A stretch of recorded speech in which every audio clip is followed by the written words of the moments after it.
and beloved pro wrestler is knowing when to call it a day.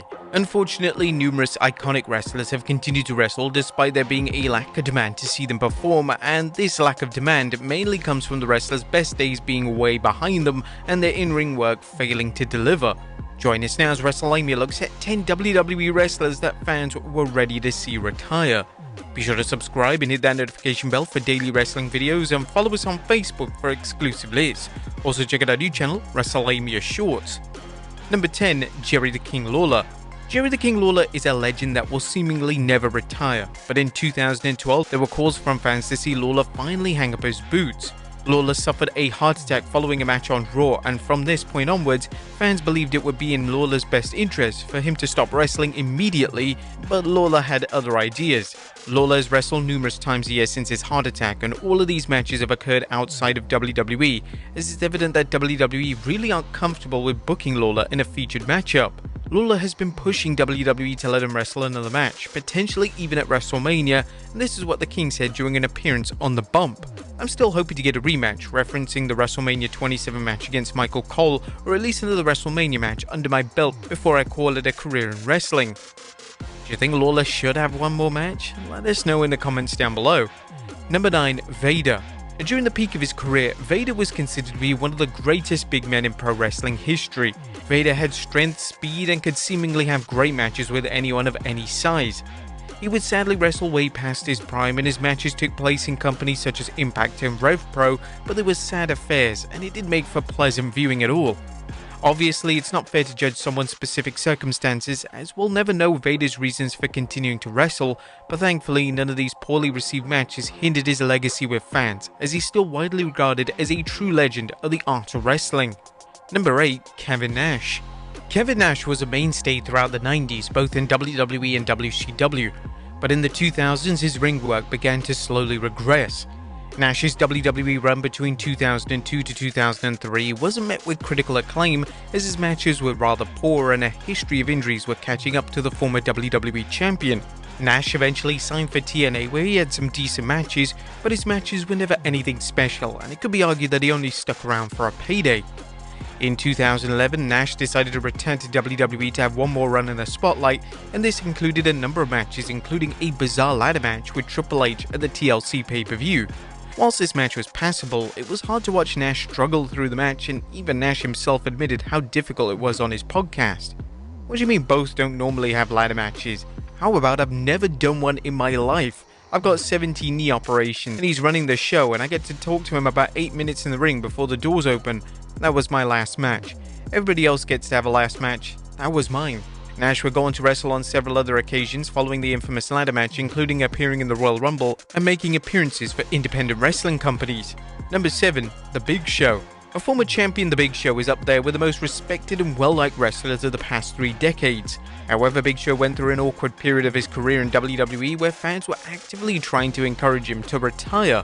Big Show's booking was stagnant, and he was still presented as one of the biggest stars on the show when fans simply wanted new life on Raw and SmackDown each and every week. Big Show was often met with chants of "please retire," and according to Big Show himself during an interview with The Mirror, he had people coming up to him in the street asking him to retire. I think I'm doing my job as a heel. I think a lot of it too is just a way for the audience to have fun. I mean, let's face it, I don't have people coming up to me in the streets telling me to please retire. I have people I meet in person who are thankful for everything I've done, and they appreciate it. I think that's just the audience having fun, and when they chant that. Number 6. Goldberg. When Goldberg returned to WWE in 2016, it appeared to be a one-match only deal. Goldberg returned to defeat Brock Lesnar at Survivor Series, and it was a fun showcase of everything Goldberg was about, but there was virtually zero demand to see Goldberg wrestle again.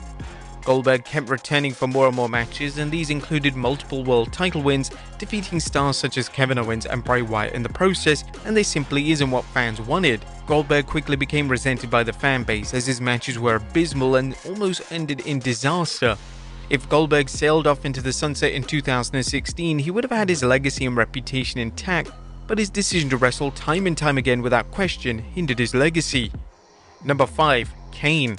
Kane managed to remain relevant in numerous eras of WWE programming. However, as Kane got into the latter stages of his career, the demand to see Kane in top programs on WWE TV began to dwindle. During Kane's run as Corporate Kane, there was an evident lack of enthusiasm from fans towards him, as Kane's matches were lackluster at best and Kane's character was so far removed from what made him popular during the Attitude Era. In recent years, the Devil's favorite demon has taken a step back from the squared circle in favor of focusing on his political aspirations, and this is probably the right move. Kane hasn't ruled out wrestling again, and if he opts to compete once more, hopefully he's able to offer fans a half-decent performance. Number 4. Ric Flair. WrestleMania 24 featured the perfect retirement match for Ric Flair as he took part in a classic showdown with Shawn Michaels. Flair told everyone that this was going to be his final match, but Flair made the controversial call to wrestle again in TNA. Flair's matches in TNA were horrendous, and they arguably could have tarnished his legacy. Flair being a member of the TNA roster in a non-wrestling role was fine with the overall fan base, but nobody was actively pushing for Flair to wrestle ever again, especially having such an acclaimed send-off back at WrestleMania 24. Years after Flair had seemingly retired from the ring, he came out of retirement in 2022 for a special event titled Ric Flair's Last Match. While some fans may have enjoyed seeing Flair to do this thing one more time, there was a ton of concern for Flair's welfare during the matchup. Hopefully the match brought an end to Flair's in-ring career, but he has notoriously claimed he will never retire, so it's incredibly likely that the 16-time world champion wrestles once more before it's all said and done. Number 3. Mick Foley. Unlike most of the wrestling legends on this list, Mick Foley is one of the most self-aware pro wrestlers there is. Foley initially wrestled for the final time back in 2000, but he came out of retirement several times, with some matches being classics and a considerable number of matches unfortunately being total duds. After Foley wrestled Edge at WrestleMania 22, fans believe that Foley should have hung up his boots forever, as he was never going to top the quality of the matchup, but Foley continued on. He wrestled several more matches for WWE and even had matches in TNA.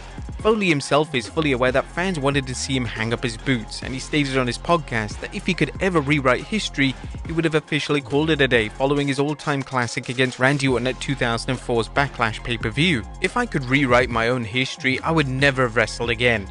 I would have had to come back against Randy because you're allowed one comeback match. I would have done the tag with The Rock, followed it up with a match against Randy, and then never wrestled again.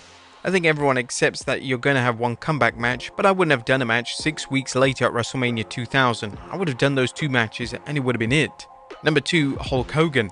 Hulk Hogan just never seemed to know when to call it a day. There were calls from fans to see Hogan retire in early 2000s, yet Hogan continued to wrestle and was still featured in prominent spots in both WCW and WWE. Hogan would even win the WWE title in 2002, which was seen as the nostalgia run, but outside of his matches with The Rock, Hogan's in-ring work wasn't at the level fans or WWE wanted. Instead of retiring with his head held high, Hogan continued to have huge matches with the likes of Shawn Michaels and Randy Orton, and these were matches that Hogan won, which was a questionable booking move. Over a decade after fans began to push Hogan towards retirement, he would wrestle in TNA, which included an infamous match with Sting. It looks like due to Hogan's health, he has officially hung up his boots for the final time, but you never know when Hogan will crave the spotlight once more. And number 1, The Undertaker. The legendary Undertaker wrestled for decades on end, and the dead man's dedication and love for pro wrestling was inevitably going to take a toll on his body. Around 2014, The Undertaker's in-ring work began to drastically decrease in quality, and subsequent matches with the likes of Roman Reigns and Goldberg were signs that it was finally time for the dead man to call it a day. The desire from the fan base to see the dead man retire was out of respect, as he had nothing to prove, and there was concern that if he was going to carry on wrestling, he was going to get seriously hurt or seriously hurt somebody else. Thankfully, in 2020, the conscience of WWE decided he was finally ready to wrap a bow around a phenomenal career. Taker would wrestle AJ Styles at WrestleMania 36 in a cinematic match that could have been delivered any better, and a Hall of Fame induction would follow, which would allow fans to say goodbye to one of the most celebrated wrestlers of all